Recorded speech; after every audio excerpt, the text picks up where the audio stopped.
마태복음 46번째 시간입니다. 마태복음 12장 38절에서 45절의 말씀 가지고 함께 은혜 나누고자 합니다. 저에게는 여러 은사 선생님이 있는데요. 그 중에 한 분이 주성민 교수님, 교회사를 전공하시고 그리스에서 공부하신 분이에요. 이분께서 한국에 있을 때 저에게 책을 2권을 보내줬는데 소설책을 보내주셨어요. 그 중에 한 권이 뭔가 하면 움베르토 에코의 장미의 이름이라는 책입니다. 여러분, 움베르토 에코라는 이탈리아 토리노 대학의 교수를 잘 모르실 거예요. 근데 이분이 얼마나 대단한 천재인가 하면 40개 대학에서 명예학 박사를 받은 분이에요. 박사학위가 무려 40개가 넘는 분입니다. 이분은 탁월한 철학자이면서 기호학자입니다. 미학자이면서 건축학자요, 언어학자입니다. 대단한 사람이죠. 한마디로 천재입니다. 그가 남긴 불후의 명작이 뭔가 하면 장미의 이름이라는 책입니다. 이 책의 내용을 딱 한 줄로 요약하면 이런 것입니다. 기독교가 썩으면 얼마나 악취가 날 수 있는지를 보여줍니다. 수도원에서 사람이 연속해서 죽어나갑니다. 나중에 조사해보니 호르헤라는 도서관장이 범인이었습니다. 호르헤라는 수도 원장은 사람들이 이렇게 죽어나가게 한 이유가 있었는데요. 사람을 죽인 이유가 단순합니다. 종교는 근엄해야 되고 엄숙해야 되는데 사람들이 세상적인 기쁨과 웃음을 추구한다는 거예요. 웃으면 안 된다는 거예요. 그래서 아리스토텔레스가 지은 희곡이라는 즐거움에 대한 책이 있어요. 그 책을 읽지 못하도록 도서관에서 그 책에다가 페이지마다 독을 붙입니다. 사람들이 책을 넘길 때 침을 발라서 넘기잖아요. 그 침을 바르는 순간 독에 감전돼서 죽게 만든 거예요. 이유는 단순합니다. 교회는 근엄해야 되고 엄숙해야 되는데 웃고 떠들면 안 된다. 기뻐하면 안 된다는 거예요. 그래서 이 책이 얼마나 기독교가 잘못되면은 얼마나 사람들을 해악을 끼칠 수 있는지를 보여줍니다. 이 책의 마지막 문장이 이렇게 되어 있습니다. 그 책에 보면 마지막 장면에 이런 내용이 있어요. 지난날의 장면은 이제 그 이름뿐, 우리에게 남은 것은 그 덧없는 이름뿐. 움베르토 에코라는 사람이 마지막으로 이 문장으로 장식했습니다. 지난날의 장면은 이제 그 이름뿐, 덧없는 이름뿐. 정말 기독교가 생명의 종교요, 기쁨의 종교잖아요. 항상 기뻐라. 다시 말하는 기뻐하라. 성경은 항상 기뻐할 걸 이야기하고 희락주의를 이야기하는데 잘못된 신앙을 가진 사람들은 근엄해야 된다. 그러면서 종교적인 속박을 통해서 사람들을 얽매는 거죠. 그래서 그 아름다웠던 장미가 이름뿐에 지나지 않는다라는 겁니다. 여러분, 오늘날 이 책이 우리에게 참 귀중한 교훈을 줍니다. 우리가 자칫 잘못 신앙생활하면요, 내 경건이 율법주의가 되어서 다른 사람들을 정죄하거나 다른 사람들을 비방하거나 또는 잘못된 신앙을 가지고 사람들을 얽어맬 수 있다라는 거죠. 여러분, 오늘날 우리가 이것들을 보면서 오늘 본문을 들여다봤으면 좋겠어요. 오늘 본문을 보여주는 이 내용이 바로 장미 이름과 똑같다라는 것입니다. 여러분, 유대인이라고 우리가 부르잖아요. 유대라는 뜻이 뭔가요? 찬양이라는 뜻입니다. 그러니까 유대인은 어떤 인생을 살아야 돼요? 하나님 앞에 찬송이 되는 인생. 이것이 그들의 정체성이에요. 그들이 살아가야 될 방향이죠. 오늘 본문에서 그러나 되풀이되는 내용을 보면 너무나 이질적입니다. 하나님께 찬송이 되는 인생이 아니에요. 39절에 보면 악하고 엄난한 세대. 누가요? 유대인들이. 41절과 42절에 보면 정죄의 대상이 되는 이 세대. 45절에 보면 악한 세대. 누가 그렇다고요? 하나님 앞에 찬송이 되어야 될 그들이. 실상은 악한 세대, 악취만 풍기는 사람. 여러분 오늘 장면의 이름의 마지막 부분처럼 지난날의 장면은 이제 그 이름뿐, 우리에게 남은 것은 그 덧없는 이름뿐. 하나님 앞에 찬송이 되고 영광이 되어야 될 그들의 모습은 온데간데 없이 사라지고 악하고 음란한 세대가 되어버렸고, 그리고 악한 세대가 되어버렸다.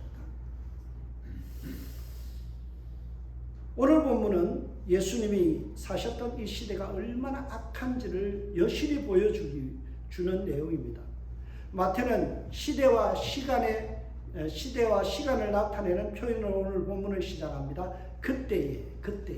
그때가 언제예요? 22절에 보면 예수님께서 성령을 힘입어서 병자를 고치고, 그리고 벙어린 자를 고쳐서 그때입니다. 28절 보면 귀신을 성령의 힘으로 쫓아냈던 그때에, 끊임없이 예수님은 긍휼 사역을 베풀고 있는 그때에 어떤 일이 벌어졌나요? 악한 바리새인들이 예수님을 공격하기 시작합니다. 예수님의 능력을, 사단의 능력을 빌어와서 바알세불을 힘입어서 병자를 고쳤다, 귀신을 쫓아냈다 폄하하기 시작합니다. 성령의 사역을 악마의 사역으로 둔갑시켜버리고 공격하기 시작합니다. 여러분 얼마나 추악한가요? 하나님이 하시는 일을 악마의 일로 둔갑시켜서 공격하고 있습니다. 그러자 예수님께서 너희가 성령의 사역을 모독했기 때문에 너희는 죄 사함을 받을 수 없다, 이렇게 강력하게 경고하는 일이 벌어졌습니다. 그래도 바리새인들은 물러서지 않습니다. 악한 태도를 계속해서 보이고 있습니다. 여러분 그레샴의 법칙이라는 게 있습니다. 16세기에 영국의 금융가였던 그레샴이라는 사람이 했던 말이 뭔가 하면 악화는 양화를 구축한다. 우리가 많은 사람들이 이 문장을 잘못 이해할 때가 있습니다. 악한 돈은 양화, 좋은 화폐를 견고하게 한다. 그러니까 나쁜 일이 좋은 일을 불러온다라는 식으로 이해하는 분들이 많습니다. 근데 정확한 의미는요, 이 구축이 견고하게 쌓아올린다는 뜻이 아니고 한문이 다릅니다. 악한 돈은 양화, 좋은 화폐를 몰아낸다, 구축한다, 쫓아낸다라는 거예요. 여러분 그 금화와 은화가 있는데 금화를 전부 다 숨겨놓고 은화만 유통하면요 돈이 돌지를 않아요.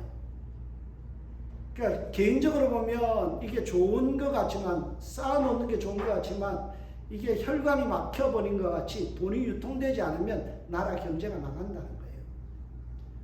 마찬가지로 이 사람들의 마음이 악한 마음들이 좋은 것을 되려 망칠 때 우리는 악화가 양화를 구축한다라는 표현을 씁니다. 악이 선보다 더 기성을 부릴 때, 그럴 때 사용하는 표현입니다. 오늘 본문을 보면 이 표현이 딱 맞습니다. 선하신 예수님, 긍휼을 베푸시는 예수님. 그러나 그 예수님보다도 목소리가 더 큰 사람들이 누군가요? 악한 바리새인들의 목소리가 더욱더 커지는 것을 보게 됩니다. 그들이 뭐라고 예수님을 다그치나요? 우리에게 표적 보여주기를 원하나이다. To see a sign from you. 당신에게서 내가 사인을 보기를 원합니다. 표적을 보기를 원합니다. 이 말을 쉽게 표현하면 이렇습니다. 눈에 안 보이는 하나님을 어떻게 믿어? 보여줘봐. 그러면 믿을게. 네가 메시아라는데 너 능력을 증명해봐. 그러면 내가 믿어줄게. 이런 뜻이에요. 예수님의 권위를 전혀 인정하지 않아요. 분명 오늘 본문 앞에 있는 6절에 보면 성전보다 크신 이라고 오늘 본문은 이야기하고요. 8절에는 안식일의 주인 되신 예수님이라고 표현하고 있습니다. 예수님은 그들이 그렇게 생명 거는 성전보다도 더 크신 분이에요. 성전은 죄를 가려주는 곳이지만 예수님은 죄를 완전하게 씻어버리는 분이시거든요.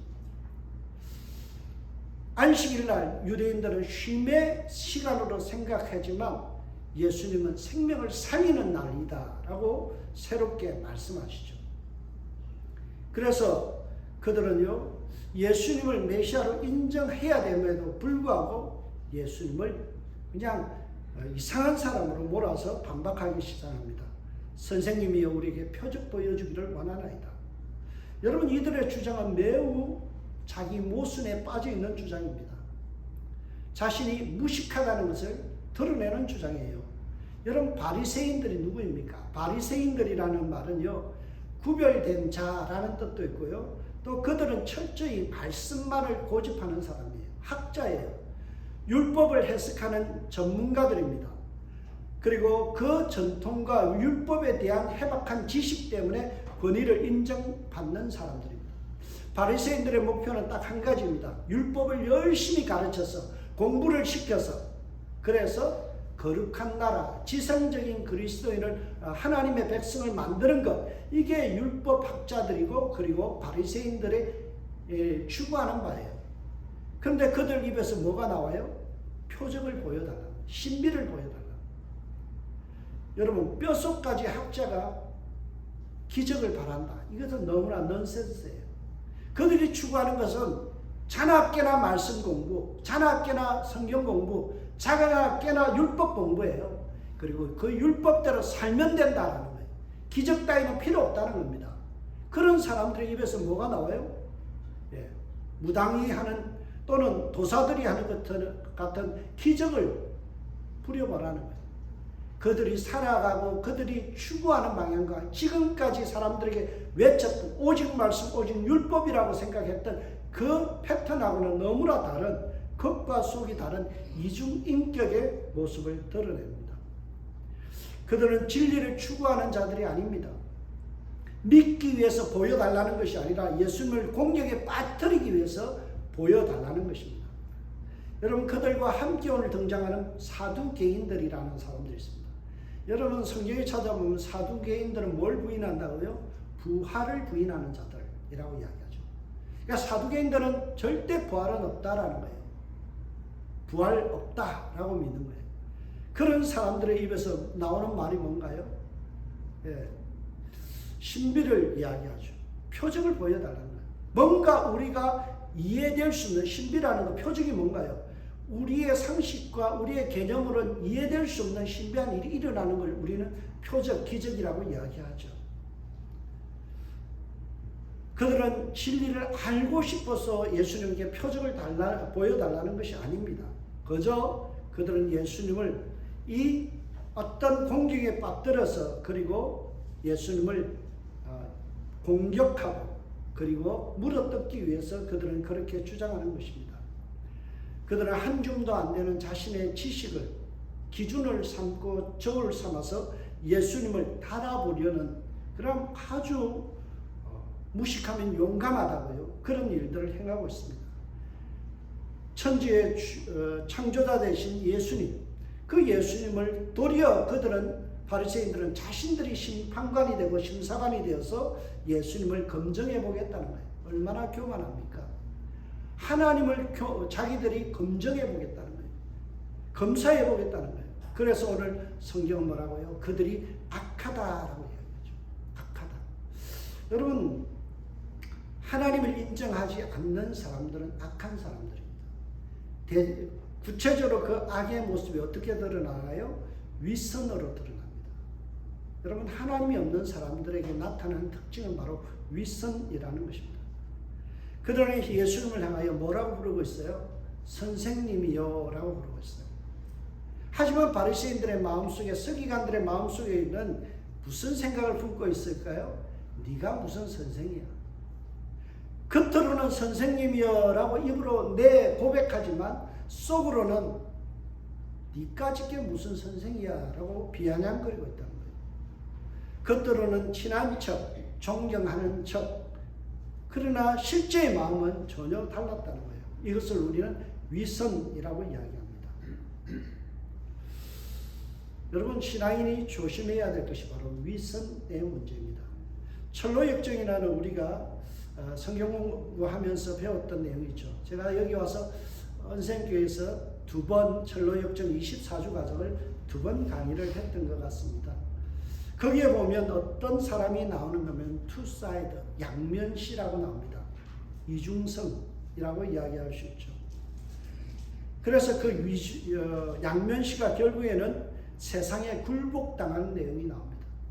여러분, 우리의 위선적인 것, two side, 이중적인 인생을 살아가면요, 그 사람은 반드시 세상 앞에 무릎 꿇게 되고 하나님과 멀어지게 되어 있다라는 것입니다. 그래서 우리는 윗선을 굉장히 조심해야 합니다. 여러분, 신앙생활하면서 목사가 윗선 떨면요, 밥맛이죠. 교회 떠나갑니다. 신앙생활의 목사뿐만이 아니라 성도들 역시도 윗선 떨고 있으면요, 뒤에서 비아냥거릴 수밖에 없어요. 존경받는 그리스도인이 되기 위해서 우리는 윗선의 문제를 극복해야 됩니다. 예. 누가 삼척을 이야기하더라고요. 뭐 잘난 척, 아는 척, 또 있는 척 하는 거. 삼척. 여러분, 이렇게 하는 것은 굉장히 위선적이에요. 우리의 삶에서 윗선의 문제를 걷어내지 않으면 올바른 그리스도인이 되기가 힘들다는 거예요. 이런 윗선의 문제를 품고 있는 바리새인들을 향하여 예수님께서 일침을 날립니다. 그것이 38절의 말씀이죠. 예수께서 대답하여 이르시되 악하고 음란한 세대가 표적을 구하나 선지자 요나의 표적밖에는 보일 표적이 없느니라. 예수는 윗선의 문제를 무엇과 연결시켜요? 음란과 연결시킵니다. 윗선은 결국에는 꼬리를 물고 무엇에 치닫게 되는가 하면 도덕적 타락에 연결된다는 겁니다. 그래서 악하고 음란한 세대라고 이야기하죠.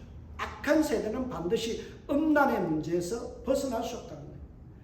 악한 사람은요, 음란합니다. 악한 사람은 악과 음란은 동격이고 친구입니다. 여러분, 오늘날 세대가 참 악한 세대죠. 여러분, TV를 보세요, 영화를 보세요. 얼마나 이 섹슈얼의 문제가 얼마나 많이 미화가 되나요? TV를 보면 불륜을 아름답게 묘사해요. 오늘 시대가 얼마나 악한지를 볼 수 있는 단면이에요.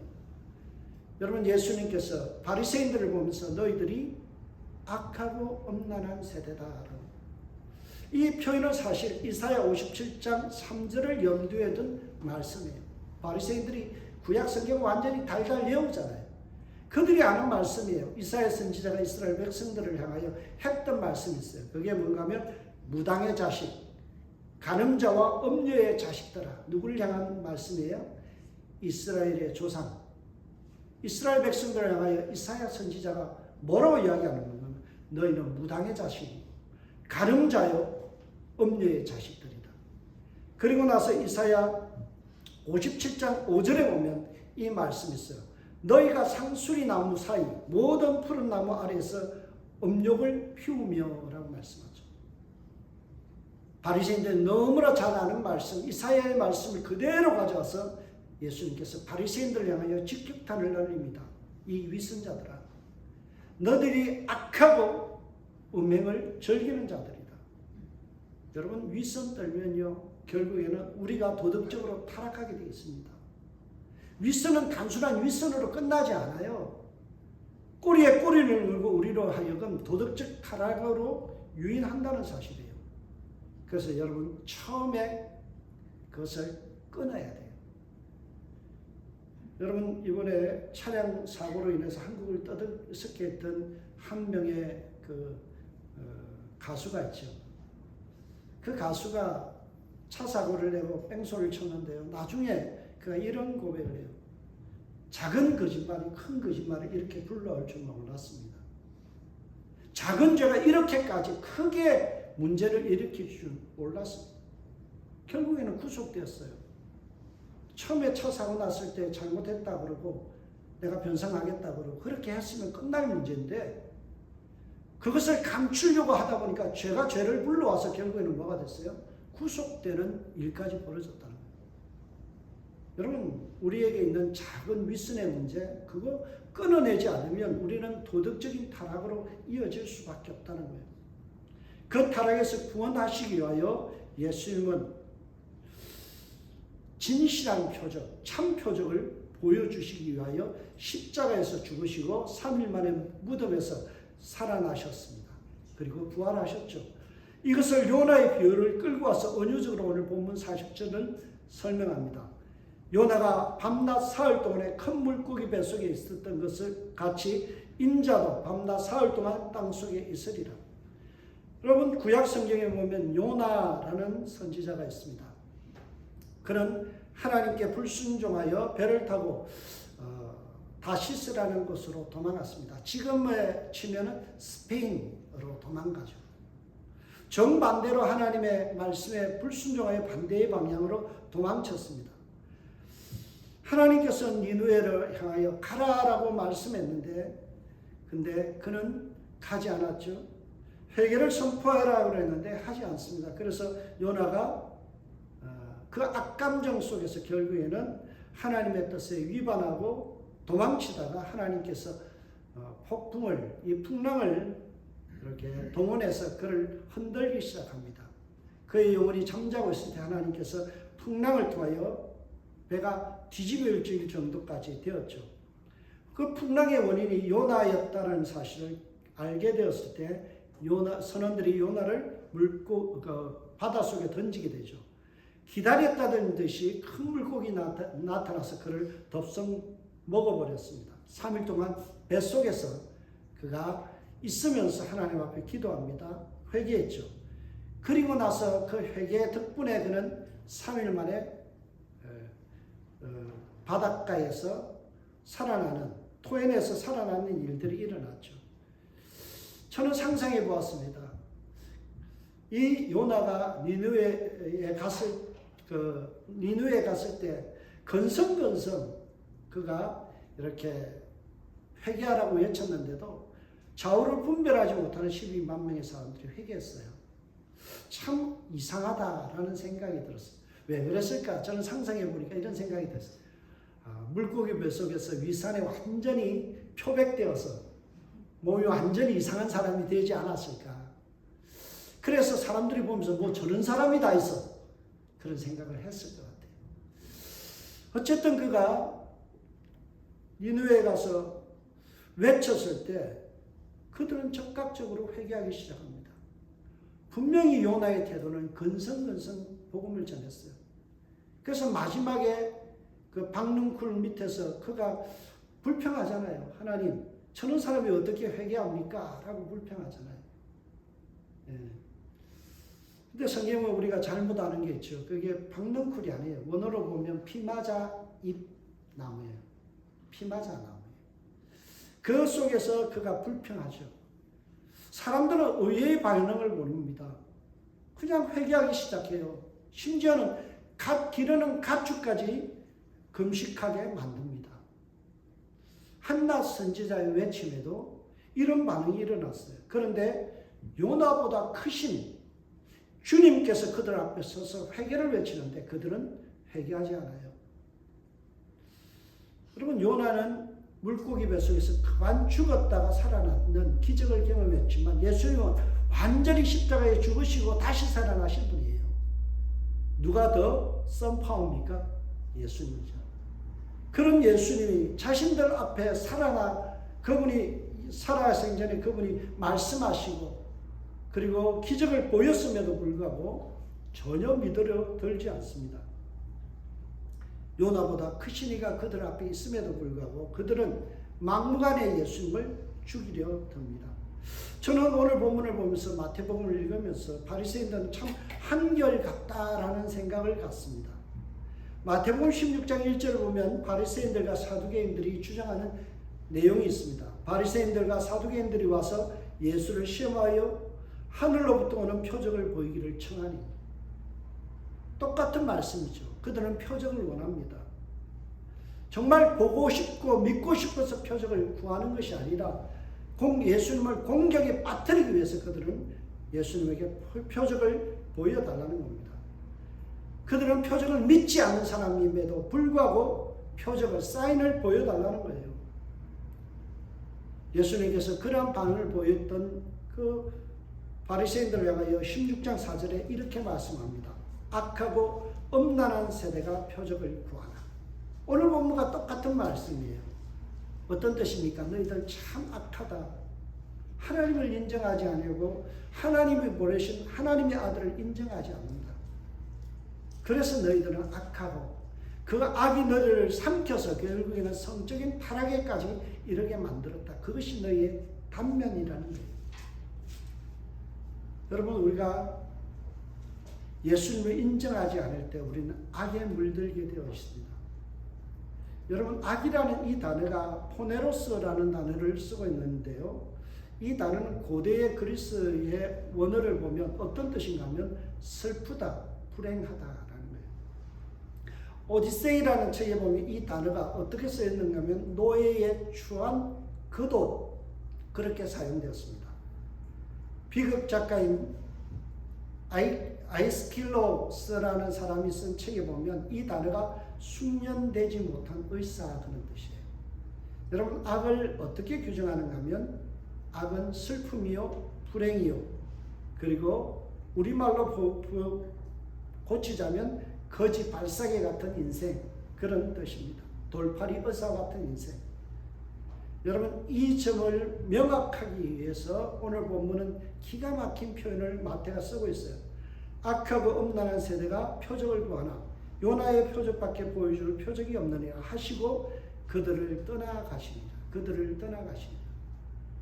여러분, 예수님의 부재를 언급하고 있어요. 여러분, 예수님을 인정하지 않는 인생, 예수님이 없는 인생은 어떤 인생이에요? 결국에는 슬픈 인생이요, 불행한 인생이며 거지 발사계 같은 인생이며 돌팔이 인생이라는 거예요. 오늘 본문은 참 마태가 기가 막힌 표현을 해요. 그들을 떠나가신다. 여러분, 예수님 여러분의 인생의 중심에 계신가요? 그러면 행복한 인생이에요. 기쁜 인생이에요. 완벽한 인생이에요. 예수님 없는 인생은 어떤 인생이에요? 거지 발사계 같은 허접한 인생이에요. 그래서 여러분의 성공의 속도는 어디에 있는가? 내가 예수를 모시고 살아가는가? 예수 없는 인생은 아무리 세상적으로 성공했다고 떵떵거리고 있어도 성경은 뭐라고요? 거지 발사계 같은 인생이다. 허접한 인생이라는 거예요. 그가 아무리 유명해도 그는 돌팔이 인생이다. 성경은 오늘 이 점을 강조하는 거예요. 마태는 우리에게 이렇게 말씀합니다. 너에게 예수가 있는가? 내 삶의 예수는 떠나가셨는가? 아니면 오늘도 여러분과 동행하고 있는가? 이것을 우리에게 묻고 있어요. 그래서 오늘 본문에 예수가 없는 인생은 결국 불행한 인생의 슬픔 인생이요 지옥 가는 인생이라는 것을 말씀하기 위해서 준엄한 심판을 이야기합니다. 41절 말씀 보세요. 심판 때에 니느웨 사람들이 일어나 이 세대의 사람들을 정죄하리니 이런 그들이 요나의 전도를 듣고 회개하였거니와 요나보다 더 크신 이가 여기 있음에. 여러분, 41절의 뜻이 무엇인가요? 많은 기적을 눈앞에서 보고도 믿지 않는 너희들 바리새인들은 적은 양 아무런 기적도 표적도 보지 못한 니느웨 사람들이 이 요나의 외침 한마디에 회개했던 그런 것들을 참고해 보면 너희들이 더 악하다는 거예요. 그리고 니느웨 사람들이 일어나서 되려 바리새인들을 향하여 너희들 참 악한 놈들이다. 혀를 찰 것이다. 오늘 본문 41절의 내용은 그것입니다. 그러니 예수 앞에서 무릎을 꿇으라는 거예요. 예수님을 메시아로 인정하라는 겁니다. 예수님이 참 지혜자시고 오직 구원자이심을 믿으라라는 것이 오늘 41절이에요. 여러분, 우리가 얼마나 악한 세대입니까? 오늘날 우리가 예수님께서 이미 2000년 전에 수많은 말씀과 그리고 기적을 통해 우리에게 보여주셨어요. 우리가 살아오면서도 수많은 삶의 감정들이 있죠. 살아서 역사하신 주님의 기적들을 우리는 경험했습니다. 그런 것을 경험하고도 오늘 믿음 없이 살아간다면 니느웨 사람들이 벌떡 일어나서 우리들을 보고 꾸짖을 거예요. 이 악한 사람들아. 혀를 차면서 주님께서 우리를 향하여 이 악한 사람들아 라고 말씀하실 수밖에 없어요. 오늘 본문에 이어서 마태는 지금 너희들의 역사를 돌이켜봐라. 바리새인들에게 이야기합니다. 남방여왕이 솔로몬의 지혜를 들으러 왔다. 시바 여왕조차도 탁월한 솔로몬 앞에서 찾아와 경청하는 자세를 취하지 않았느냐. 귀 기울이며 참 지혜를 배우려고 했는데 솔로몬보다 더 크시고 위대하신 주님이 이 앞에 있는데 너희는 왜 귀를 기울이지 않는가라는 거예요. 42절을 봅시다. 심판대의 난방령이 일어나 이 세대 사람들을 정죄하리니 이는 그가 솔로몬의 지혜로운 말을 들으려고 땅끝에서 왔음이거니와 솔로몬보다 더 큰 신이가 여기 있느니라. 여러분, 한낱 여자 그리고 이방 여인, 그 여자도 지혜의 말씀을 듣기 위해서 먼 곳을 와서 머리를 조아리고 그리고 경청하는 자세를 취했는데, 평생 율법을 연구하고 메시아의 오심을 기다렸던 너희가 왜 메시아이신 예수님을 인정하지 않느냐? 그분의 말씀 앞에 왜 무릎 꿇지 않느냐? 오늘 본문은 호통치고 있다라는 사실이에요. 바리새인들이 일평생 연구했던 그 율법을 단번에 성취하신 예수님, 율법을 완전케 하신 그 예수님이 그들 앞에 서 계세요. 지금까지 쏟아낸 그분의 말씀, 그분의 권위는 탁월했습니다. 마태복음 7장 29절에 이렇게 말씀하죠. 이는 그의 가르치는 것이 권위 있는 자와 같고 그들의 서기관과 같지 아니하였습니다. 예수님의 말씀은 권위가 있었어요. authority, 파워가 있었고요. 남이 범접할 수 없는 탁월한 권위를 보여주셨어요. 성자 하나님께서 성경의 말씀을 그대로 풀어주셨음에도 불구하고 바리새인들은 귀를 막고 예수님의 말씀을 듣지 않으려고 했어요. 오늘도 많은 그리스도인들 중에서 귀를 막고 사는 사람들이 있어요. 참된 진리의 말씀을 선포해도 귀를 막는 사람들이 있어요. 그들을 향하여 완고하다 성경은 말씀합니다. 완악하고 완고한 그들의 고집들이 결국에는 하나님의 말씀을 막아서 그 말씀이 자라지 못하도록 기운을 막아버리는 일들이 일어난다라는 사실입니다. 여러분, 우리의 마음이 완고해져서는 안 돼요. 완고해지면 하나님의 말씀, 음성이 들려지지 않습니다. 회개하지 않는 심령들은요, 결국에는 그 악이 쌓여서 예수님의 반대편에 서서 예수님을 몰아내는 일에 가담하게 되죠. 오늘 본문에 보면 바리새인들이 예수님을 죽이려 하고 공격합니다. 그런 자들을 향하여 예수님은 아주 준엄한 말씀을 하죠. 여러분, 진리 앞에 순종하지 않고 말씀을 들으지 않고 논쟁을 즐기려 하면 한마디로 무슨 말씀이에요? 너희들 그러다가 마귀 밥 된다, 이 말씀하세요. 바리새인들은 원래 논쟁을 즐겼어요. 오늘 본문에 우리 예수님과의 논쟁의 시작의 출발점이 뭔가요? 예수님이 귀신을 쫓아내니까 바리새인들은 예수님이 바알세불의 힘을 힘입어서 귀신을 쫓아낸다. 그러면서 예수님을 바알세불의 졸개다라고 치부했죠. 하나님의 행하신 능력을 사단의 능력으로 폄하시켜 버렸습니다. 하나님을 모독하기 시작해요. 그러면서 예수님과 논쟁을 벌이기 시작합니다. 마치 싸움 닭과 같아요. 어디를 가도 싸움을 하고 논쟁을 즐깁니다. 이런 논쟁적인 바리새인들에게 예수님께서 이사야의 말씀을 오늘 본문에 끌고 와서 말씀합니다. 그것이 43절에서 45절의 말씀이 바로 이사야서의 말씀입니다. 이사야 13장 21절 34장 14절에 보면 어떤 내용이 되어 있는가 하면 이렇게 굴다가 너희가 마귀 밥 된다는 거예요. 오늘 45절을 한번 읽어볼게요. 이에 가서 저보다 더 악한 귀신 7을 데리고 들어가서 거기 거하니 이 사람의 나중 형편이 전보다 더욱 심하게 되느니라. 이 악한 세대가 또한 이렇게 되리라. 이 악한 세대가 또한 이렇게 되리라. 무슨 말씀이에요? 너희들 논쟁만 즐기고 주의 말씀 앞에 순종하지 않고 무릎 꿇지 않으면 마귀 밥 된다. 사단의 노름에 놀아난다. 그 말씀이에요. 참 준엄한 말씀이죠. 여러분, 바리새인들은 자기는 구별된 자, 바리새라는 말이 구별되다. 구별된다라는 말이요, 원래 거룩하다는 말과 같아요. 거룩이란 말이 separate예요. to separate, 분리하다. 그러니까 바리새인들은 자기들은 구별된 자, 거룩한 자라고 생각했어요. 왜요? 그들은 하나님께서 선택하신 아브라함의 후손들이기 때문에 그렇죠. 그 자부심으로 살아왔어요. 자기들은 깨끗한 사람이다, 이방인과 다르다라는 그 자부심이 충만했죠. 여러분, 우리가 도덕적으로 깨끗하고 자부심으로 충만한다고 해서 될 문제가 아니에요. 회개한 후에, 우리가 깨끗하게 된 후에, 거룩하게 된 후에 우리의 마음에 뭘로 채워야 돼요? 예수 그리스도로 채워져야 돼요. 예수 그리스도가 우리와 동행하지 않고 우리 마음속에 없다면 그 인생은 꽝입니다. 회개한 후에 우리가 예수 그리스도로 채우지 않으면 결국 어떻게 된다고요? 그 도덕적인 우월감과 자신이 회개했다라는 그런 자부심 때문에 그것이 교만이 되어지고 독선이 되어져서 결국 마귀의 밥이 되는 거예요. 여러분, 도덕적으로 깨끗하다라고 생각하는 사람들이 더 타락하기 쉽습니다.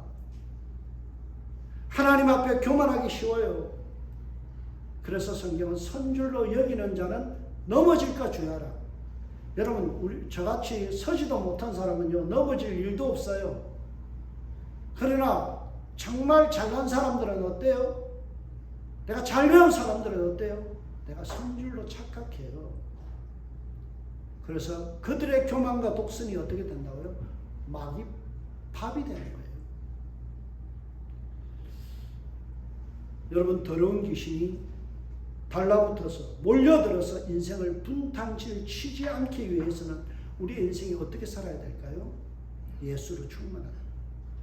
예수로 충만하라. 난 예수로 충만하네. 난 예수로 충만하네. 그 찬양의 가사처럼 우리가 예수 의지하지 않고는요, 예수로 채워지지 않으면 우리는 바리새인과 같이 우울감 속에서 자기가 독선과 그리고 교만에 물들어서 마귀 밥 되는 거예요. 그래서 항상 성령의 충만함을 받으라 라고 말씀하죠. 여러분, 오늘도 성령 충만하지 않으면 우리는 위선자가 되고요, 위선은 결국에는 도덕적인 타락으로 이어지고요, 우리 속에 시커먼 이 우리 죄성 덩어리가 우리를 하여금 교만하게 만들고 하나님을 거부하게 만들고 내가 선줄로 여기게 만드는 거예요. 여러분, 매일마다 나는 죽고 그리스도로 살아가는 저와 여러분들 되시기를 바랍니다. 위선의 가면을 벗어버리고 예수님처럼 긍휼한 마음을 품어서 주님이 기뻐하시는 영혼 되시길 주의 이름으로 축복합니다. 기도하겠습니다. 하나님 아버지, 참 감사합니다. 우리가 주님 앞에서 늘 예수 그리스도로 충만하게 하시고 성령의 인도하심을 따라 살아가는 저희들 되게 하여 주옵소서. 바리새인들처럼 악하고 엄란한 세대가 되지 않게 하시고 우리 속에 교만이 싹트지 않도록 우리를 겸손케 하여 주옵소서. 주님처럼 긍휼한 마음 품고 살아가는 저희들 되게 하여 주옵소서. 감사하고 예수님의 이름으로 기도합니다. 아멘. 우리 찬송가 89장 찬양입니다.